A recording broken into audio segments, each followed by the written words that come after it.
topic is.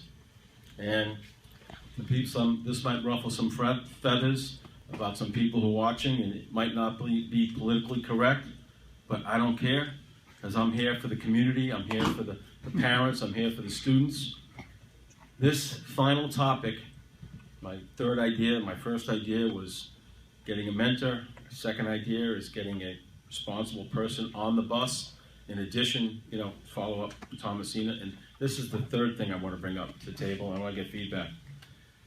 This is what I call consequences for the bullies. And this is my idea, and I'd like to get people's feedback. If a bully is caught bullying another student, there's documented proof that that student is caught bullying another student, they get suspended. If they get caught again, a second offense, they get expelled from the school. No questions asked. And I think this should be a law at every school in the country. Because if schools see a bully committing these offenses over and over and over again, the situation will never improve. But if a student knows they're going to get suspended on the first offense and expelled on the second offense, I think it will make a difference. And I think we have to get tougher on the bullies, and sooner rather than later. Anyone like to talk on this consequences? Thomasine, I know that you'll have something to say about the consequences on the bullies. Well, I think what the schools need to implement is more, they have to have guidelines in the sense, kind of what you were saying. In a first offense, they have to take one action. On a second offense, something more severe. But the problem that I've noticed, and this is after speaking with some school officials, that sometimes they can't always identify that it is a bullying situation, because there is a fine line between bullying and like teasing, for lack of a better word. And so to be able to identify it as being bullying, that's where the problem is. That's when the Dignity Act comes into play. But the problem with the Dignity Act, and after speaking with some school board members, the Dignity Act is costing the schools a lot of money and a lot of resources, and that they don't have at this time. So in order for them to investigate all of the findings or claims of bullying, and if it's not happening on the school grounds, it's happening in social media, and it's happening, they're using resources they don't have, time and money that they don't have to investigate these things, which is also an issue that it needs to be addressed. The Dignity Act was put in play, and it should be enforced. There's supposed to be DASA coordinators in every school district and every school. I can't speak to the statistics. I can't speak on the facts of that, if every school has that, because I don't know the facts on that. But I do know that, like, in order for them to make a change, they have to change their policies. And, possible, suspension on the first time. The second time, maybe a longer suspension, and then expulsion. And taking it seriously to the point where, like, these kids are going to know that it's not a joke. It's not okay, and it's not, they might find it funny. Their insecurities that they're taking out on somebody else, they might find it funny in that moment. And they might have kids that are following them thinking that it's funny, but it's not okay. And, as long as the school is taking action, then, it's going to come to that point. Another thing that I think it was thrown around at one of our meetings was, or I don't know where I heard it. I must have been researching something, but finding the parents for the actions. And the parents of the bullies. And, because a lot of the times the kids that are bullying, the parents might not even know that this is going on, because everybody has that not my child mentality, and unfortunately, sometimes it is your child, and I never claim that my kids are perfect. My kids make mistakes, I teach them how I was taught to treat people the way you want to be treated, and think think outside the box. Just because somebody's different doesn't mean that they're not worth it. But not every parent thinks that way, because a lot of times also, and this is after speaking to a superintendent in the school, the way the parents speak to the kids is also an issue. So it has to be something that's done tenfold, where it's not only the bullies, but also the families that are involved as well. That's just my take. I just want to add something. The schools I know do have a code of conduct, so maybe that has to be amended, because there is a couple of incidents where there has been sexual misconduct, and if a student has had more than one offense on them where the sexual misconduct has happened, that obviously has not learned anything. So maybe that has to change.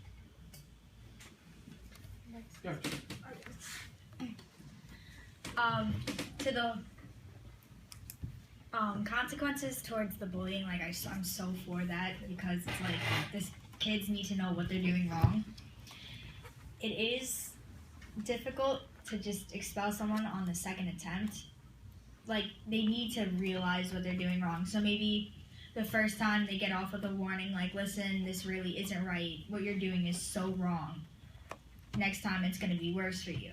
Second time you get suspended, hopefully by then they'll realize, like, oh, I gotta stop.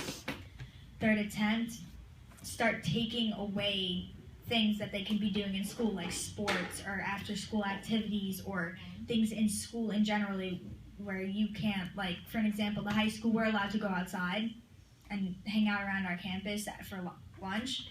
Take that away. But, like, make it, like, noticeable this is not okay.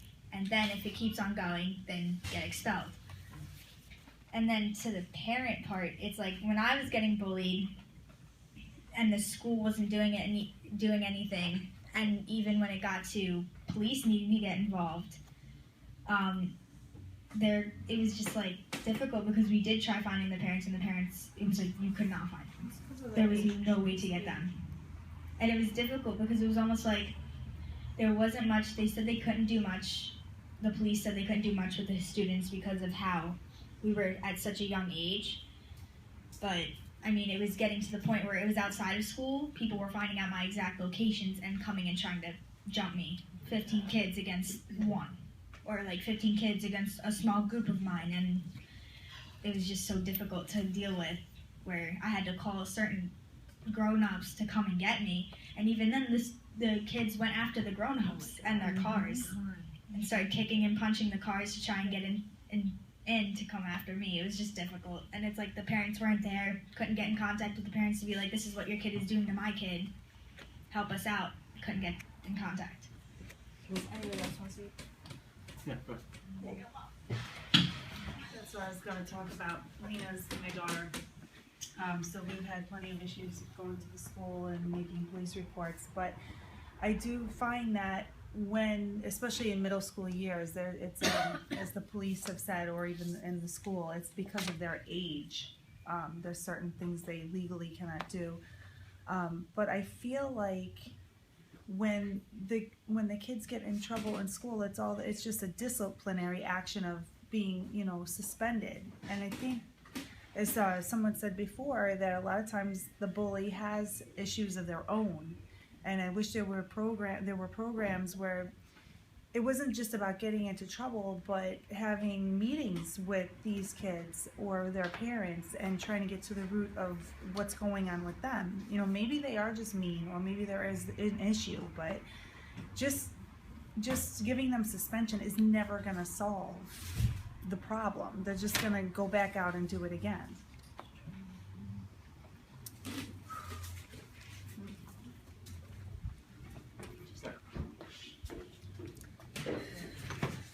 The one thing nobody has brought up yet, which I think is very, very, very important, is the consequences.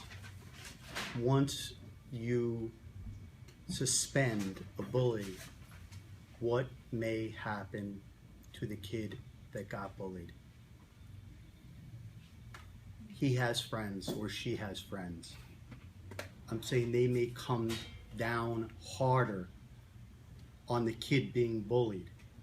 So what I am saying is the schools have to bring in the kid being bullied and make it crystal clear that if there's anything that goes on after the initial suspension, if that's the way they're going, that whatever is going to be diffused immediately by the school.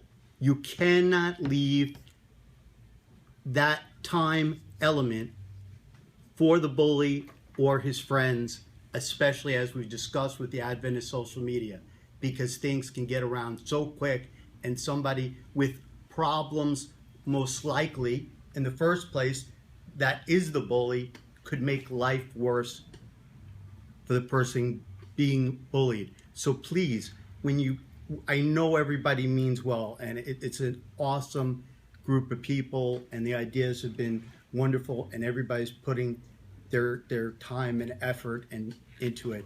But consider and think about the person being bullied and the repercussions when you do A or do B. It could be severe. When you're saying B, throw them out of school, or do this or do that, okay? We really have to consider, this is somebody with a problem. What are going to be, the next steps, and how, most importantly, can we protect the kid being bullied? But then again, I would ask you, what would be the alternative? You're not going to suspend the kid because you're worried about the repercussions? You can do it, but you have to have that kid monitored very closely, because he is now in a very vulnerable situation. And that's what you have to worry about, that it can turn into something worse. I'm not saying you shouldn't act on it, but the kid is going to be vulnerable and can be vulnerable, and there could be reaction from either the bully or the bully's friends. And the kid has to be taken in to the school if they're going to be the one suspending, and say to the kid that was bullied, this is going on. We want you to know, if anything changes, come to us immediately. And maybe when somebody's suspended, they must fax something to the police to let them know, or there has to be some documentation. I'm just worried about the kid being bullied. That's bottom line.